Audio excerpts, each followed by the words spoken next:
Welcome to the City Show. Pat O'Melia here, you there, and as always, I try to inform you, entertain you, educate you a little bit to what's going on in our fine cities here. Don't know how successful I am at that, but I'm probably funny. Jersey City. It's the biggest city in the county, so we always do Jersey City. There's an controversy over off-duty cop fees. And it comes into when there's events in Jersey City. The street fairs, the festivals, not-for-profits doing fundraisers of some sort. They have carnival rides and petting zoos, that sort of thing. Like Mount Carmel feasts. You have to have cops to provide security. Or you can hire your own security. But they all opt to hire the off-duty cops.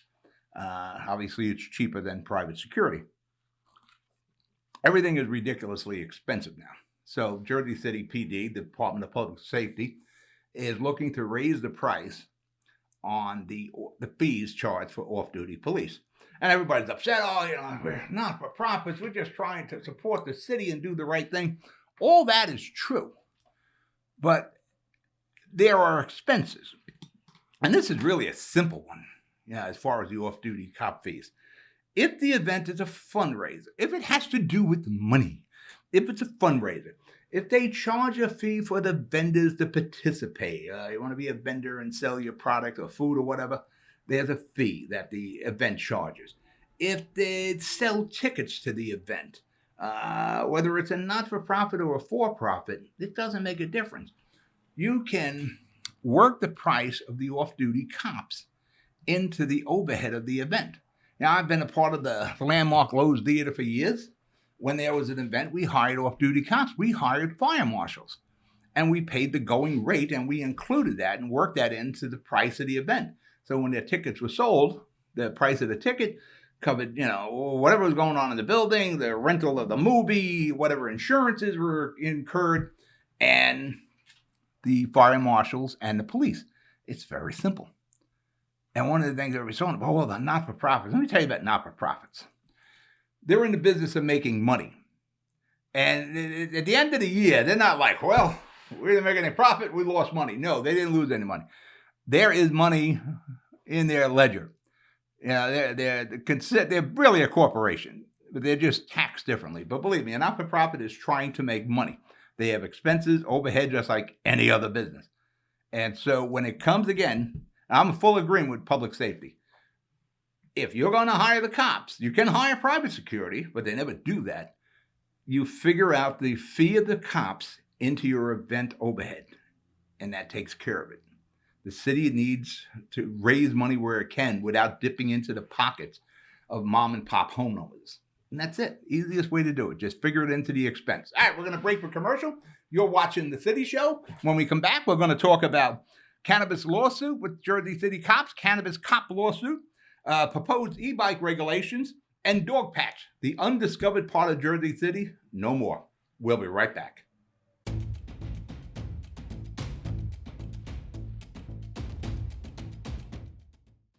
Jersey City Medical Center is healing, enhancing, and investing in Hudson County because your heart doesn't beat just for you.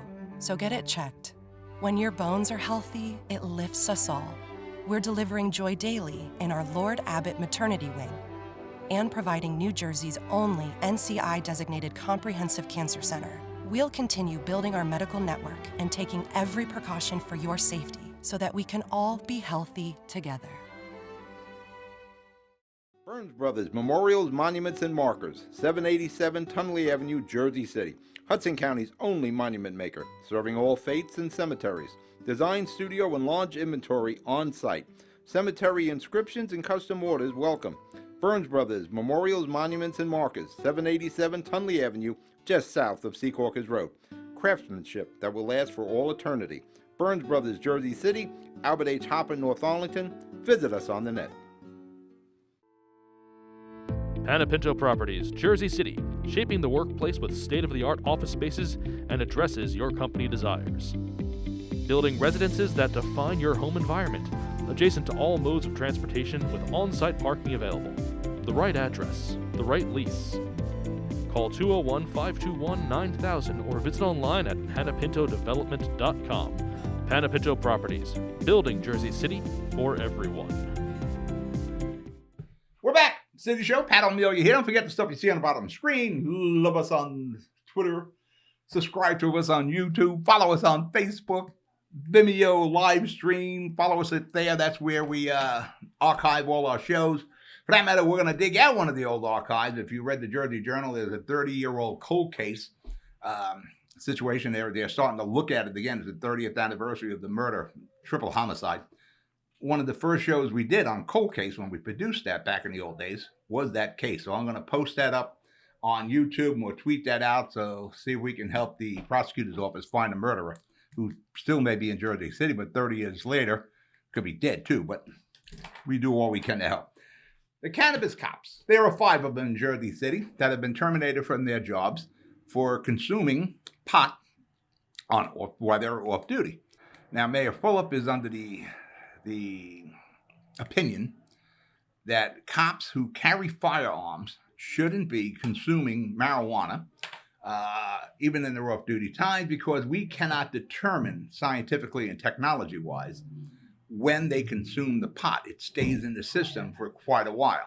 So we can't determine when they used it. So what Mayor Fulop is saying, since they carry a firearm, they can't consume cannabis. The mayor is pushing that lawsuit. The 5 terminated cannabis cops have petitioned the federal government to dismiss that suit. And you know what? The feds are going to probably do it. For that matter, the feds are in the process right now of reclassifying marijuana, pot, weed. Right now, it's a controlled substance. They're going to adjust that, and that will happen, especially being an election year. To try to cater to voters, you know the feds in the Biden administration are going to change that in time for the election in hopes of getting more votes come election day. The Attorney General in Jersey sent a memorandum out outlining what the cops can do when it comes to cannabis. The Attorney General said it's okay that the police consume cannabis as long as they're not on duty. Everything is pointing to the city not being successful in this lawsuit, and I agree. I don't think the city will be successful. I understand where Mayor Fulop is coming from, that yes, the police do carry firearms, and they consume marijuana over the weekend, the night before. Whatever the case is, in New Jersey, it's legal. It's really no different than alcohol. Should it be? Maybe. But what happened when we legalized marijuana in New Jersey, and we stumbled around doing it forever, it was really one of the worst pieces of legislation ever come out of Trent. It was poorly thought out. It was as if nobody even considered consequences of legalizing this. And here is one of the unintended consequences.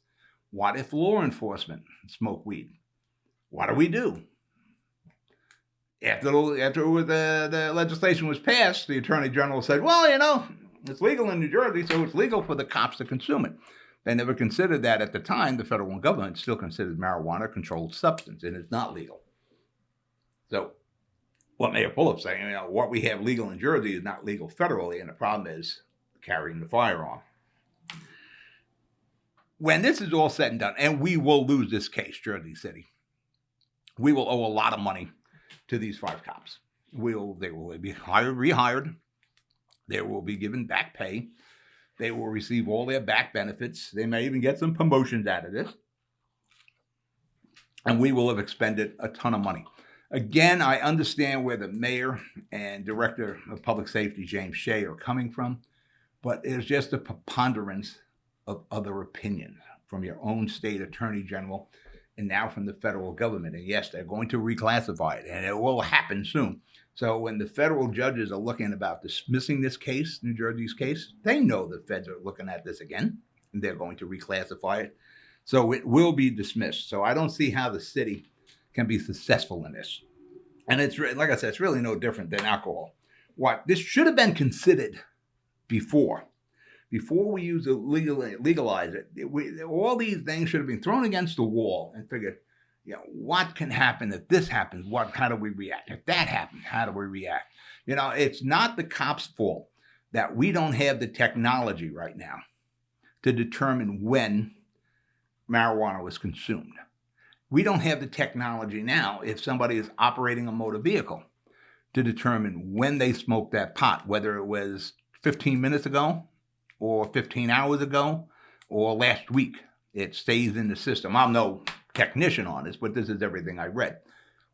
Before we push this legislation through, we should have considered that. How do we determine, how do we detect the use of marijuana and the time frame of detecting the use of marijuana? Maybe we should have waited until that technology is available.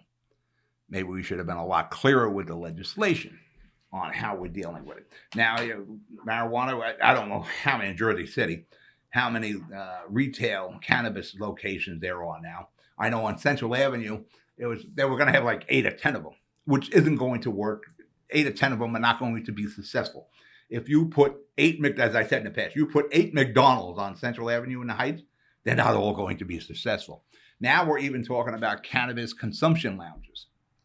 It's legal in Jersey City. We are benefiting from it. We will with tax dollars on it.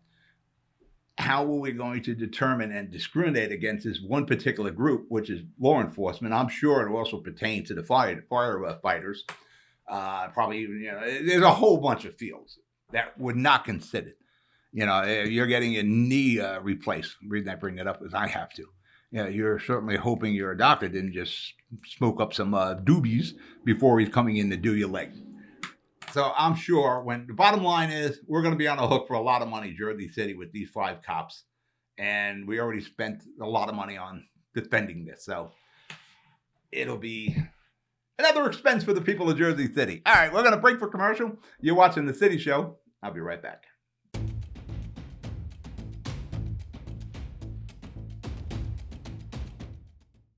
I've got cancer. We've got the highest level of cancer care, the latest clinical trials, researchers working to find a cure, and nurse navigators to guide you every step of the way. At New Jersey's only NCI-designated Comprehensive Cancer Center, your safety has always been our top priority. I've got cancer, but I also have peace of mind. Jersey City Medical Center and Rutgers Cancer Institute of New Jersey. Let's beat cancer together. Consumer Carpets, 3408 Kennedy Boulevard in the Jersey City Heights, your one-stop store for residential and commercial floor treatments, carpeting, linoleum, tiles, laminates, hardwood floors, area rugs, remnants, all major brands, all in stock. Free estimates, same-day installation. Consumer Carpets, it's savings, selection, installation. Credit cards and debit cards accepted. Financing available. Consumer Carpets, price to fit your budget, installation to fit your schedule. On the net at consumercarpets.com. Consumer Carpets, Jersey City, 201-792-2712. Pat O'Melia here, City Show. You there? Enjoying it, I hope. Hoboken. Hoboken is proposing regulations concerning e-bikes. In Hoboken, e-bikes run wild. And there's all sorts of video of it, whether it's CCTV cameras, citizens with their cell phones out.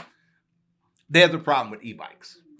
And there's a problem with bikes in particular, but the e-bikes pose a different danger.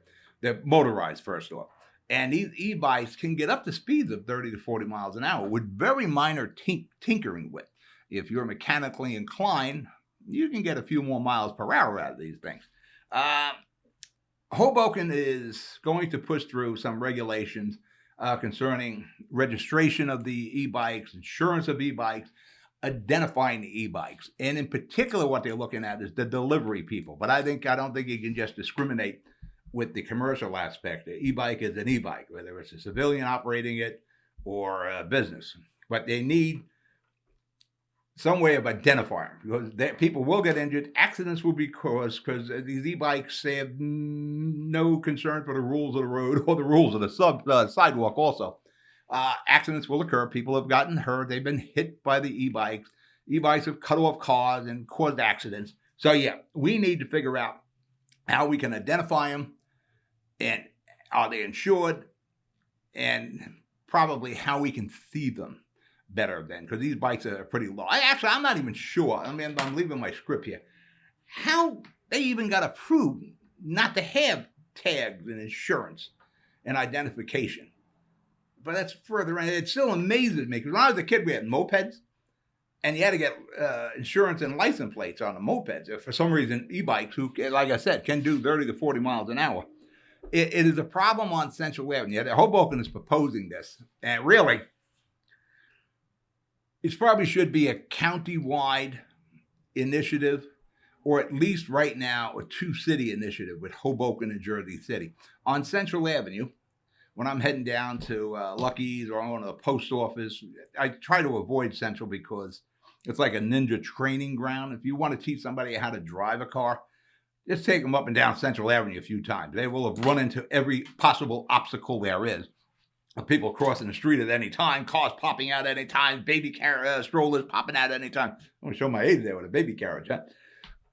E-bikes have only expanded the ninja training there, because they are all over the place on Central. They just pull up alongside you, they cut you off, they go up one-way streets. They are everywhere. And it gets worse when you get into downtown Jersey City. When I'm going down to City Hall or whatever I'm doing downtown, it's almost as if I'm in a game of Pac-Man, showing a little more of my age. And, and I'm the dots. Man, I got all these, Pac-Man trying to eat the dots here. It's bad on Central Avenue. It's worse when you get into downtown, and you have no idea when they're going to pop up. It's almost like one of those police training simulations where you identify the good guy, bad cop, something pops up, don't shoot that thing. That's what it's like with the e-bikes. They just keep popping up all over. These bikes, I agree wholeheartedly. These bikes should be registered. They should be insured. If they're in the process of delivery, if they're commercial, they should be identified. The Domino's guy has a Domino sign on the roof of his car. Uber and Lyft have the neon signs in the window. Neon's not going to work on an e-bike, but you could probably put a whip antenna sort of thing with a flag on it that you can actually see it. But yes, we do have to figure out where the e-bikes are.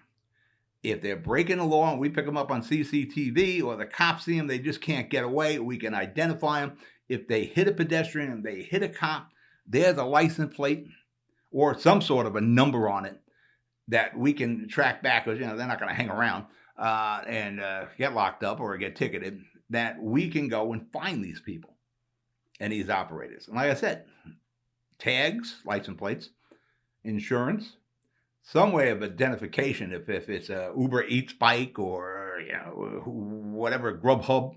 And like I said, they have some sort of like a whip antenna on it with a flag and it's saying what they are. But we need to do this. And again, as we said with the cannabis before, how did the e-bikes get legal on the streets of New Jersey? Well, there's probably some poor thought out legislation in Trenton. And I'm sure if we track it back, I didn't do the research, but I'm sure if I did, we would track this back to the pandemic, the COVID-19 pandemic, where we weren't going out and people on the apps would deliver you food or anything you needed. And that's probably how. It was like an emergency situation. Well, we'll have to allow these e-bikes on the road so people can eat. We don't want to go out because they'll get sick, but the e-bike people is okay to go out and get sick. And that's probably how these e-bikes managed to get authorization to be on our roads and unfortunately our sidewalks unabated and unregulated. Like I said, they go up one-way streets, they cut you off, they go through red lights, they go through stop signs, they go wherever they go. And, the people, I know there's many people on Twitter are anti-bicycle. I'm not anti-bike. I'm anti the infrastructure we keep putting in that is unused infrastructure, but that's a whole nother show. The e-bikes are even more dangerous than the bicycles because they're motorized and they're for the most part, I think, are involved in commerce, making deliveries. So if not a county-wide initiative in Hudson County, it probably should be a statewide initiative that we go back and look at and say, man, made a mistake here. We need to regulate this, and we need to be able to identify and make sure these e-bikes can be on the road and be identified, and they're insured, and they got tags. So, yes, kudos to Hoboken, which I don't say often when it comes to Hoboken. Kudos, it's a good idea. If anything, if we can't get countywide or state, at least make it two cities, Hoboken and Jersey City. You're watching The City Show? I'll be right back.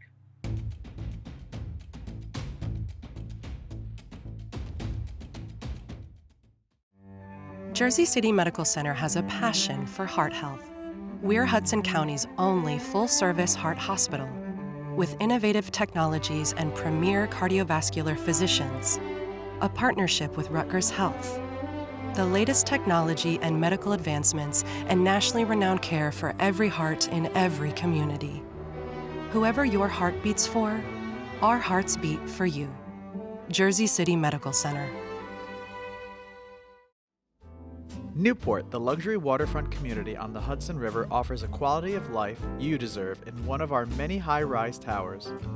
With amenities such as the on-site Newport Path, light rail, Newport Town Square, 3 playgrounds, dog run, upscale restaurants, retail giants like Kohl's, JCPenney, Macy's, and Target. Morton Williams and Acme Supermarket are just outside your front door. A health and fitness center, skating rink, and medical facilities are also on site. Enjoy the New York skyline from our waterfront and various parks. Manhattan is just one path stop away, or a quick ride through the Holland Tunnel. Nursery and private elementary schools all on site. 12-screen movie theater at the Newport Center Mall.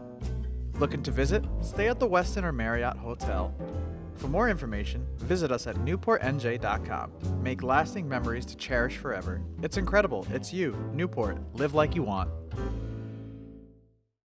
Jersey City Medical Center is healing, enhancing, and investing in Hudson County because your heart doesn't beat just for you. So get it checked. When your bones are healthy, it lifts us all.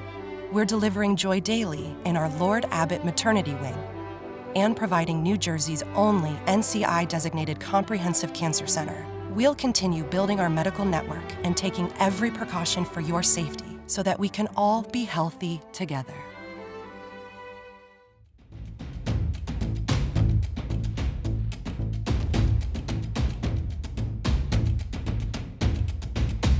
We're back. Pat Amelia here. You there? I got a new stand for my timer of my cell phone there. Really just got to get a battery for the actual timer I'm supposed to use.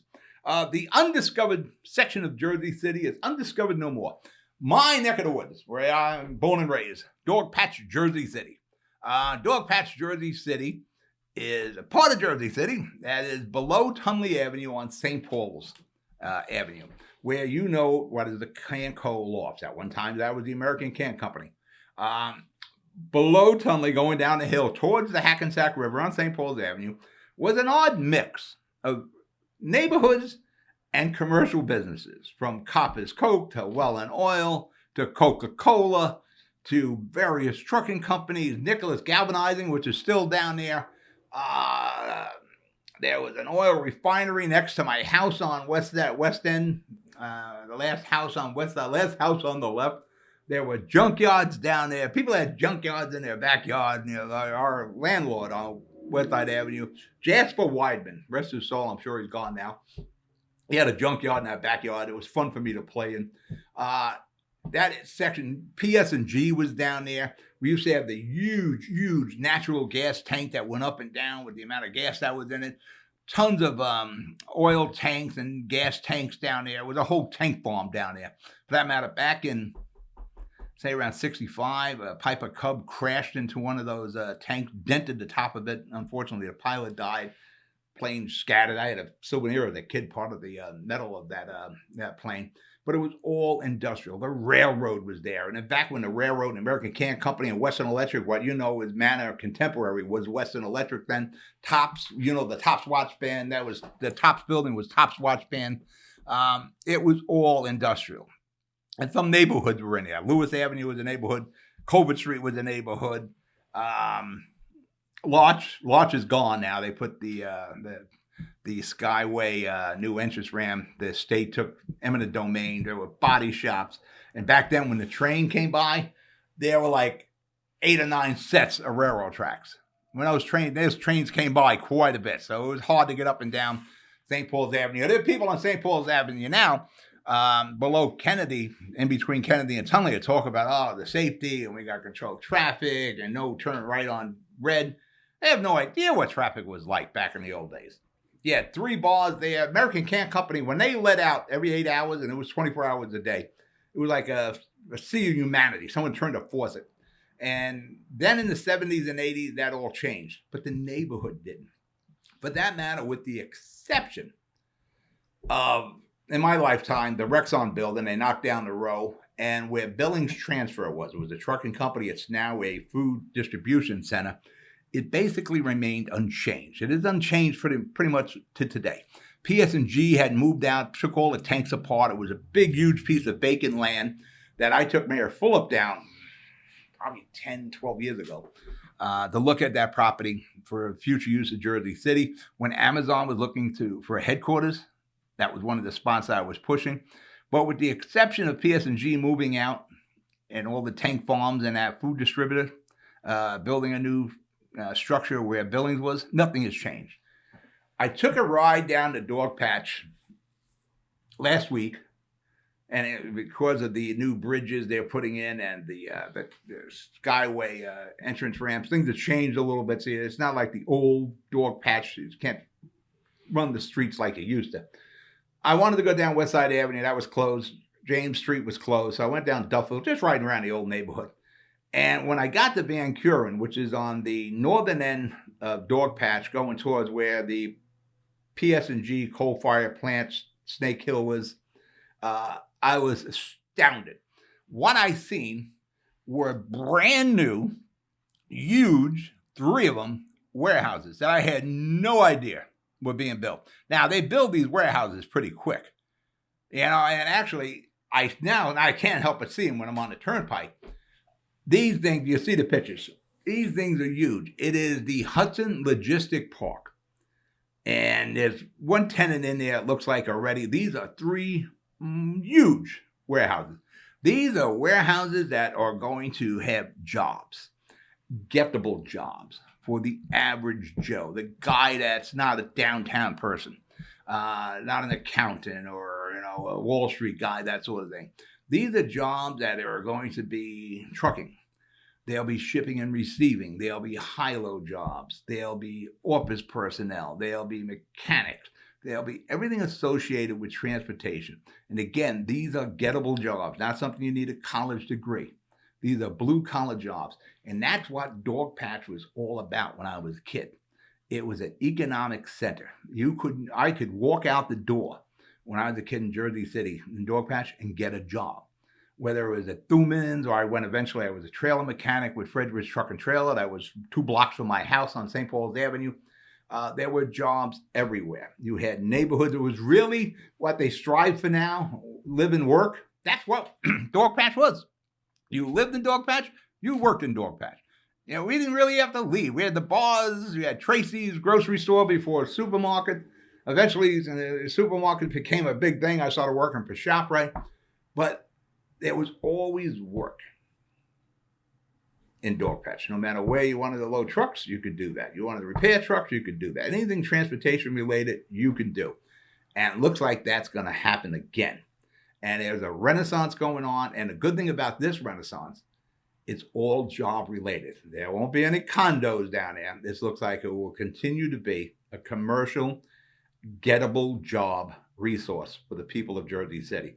Kudos to Mayor Fulop, who I text about it. I said, well, nobody told me this was going on in my neck of the woods. I'm surprised Mayor Fulop didn't even text me to go down and take a look. All right, we're at a show. You be good. You be safe. I'll talk to you during the week. Good night.